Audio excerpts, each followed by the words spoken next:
अस्सलाम वालेकुम नाज़रीन, आवाज़ न्यूज़ में आपको खुश आमदीद कहते हैं। मैं हूं doctor Hafeez Anjum. Bureau chief असूरी की रिपोर्ट के मुताबिक डेरा गाजी खान में रमज़ान बाजार 4 से बढ़ाकर 7 कर दिए गए। मोबाइल रमज़ान बाजार शुरू करने के साथ फेयर प्राइस शॉप्स का भी इजाफा कर दिया गया।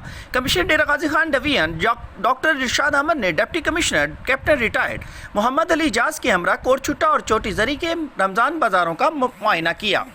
असिस्टेंट कमिश्नर मोहम्मद असद चांडिया ने भी मुआयना किया। Commissioner Dera Ghazi Khan division doctor Irshad Ahmad ने deputy commissioner captain retired Mohammad Ali जहाज के हमरा कोटछुट्टा और चोटी जरी के रमज़ान बाज़ारों का मुआयना करते हुए बेहतरी की हिदायत जारी की। कमिश्नर ने कोटछुट्टा रमज़ान बाज़ार में गौसिया मिल्स की तरफ से घी की फ़ी किलो कीमत में 10 रुपये मज़ीद रियायत देने के इक़दाम को सराहा।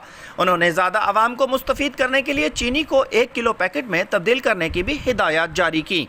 उन्होंने रमज़ान बाज़ारों में ताज़ा फल और सब्जियां फराम करने, सफाई के मामलात मज़ीद बेहतर करने, आटा चीनी समेत अशियाई खुर्दनोश के नर्ख का रमज़ान बाज़ार और आम मार्केट में मवाजना के चार्ट बनाकर नुमाया मकामात पर आवेज़ा करने की भी हिदायत जारी की। कमिश्नर ने कहा कि हुकूमत पंजाब की हिदायत पर आवाम की सहूलत के लिए रमज़ान बाज़ार कायम किए गए हैं। कीमतों और मेयार में वाज़ेह फ़र्क होना चाहिए। तमाम मुतालिका महकमे अपने स्टॉल्स पर नज़र रखें। गैर मेयारी अशिया रखने की इजाज़त नहीं दी जाएगी।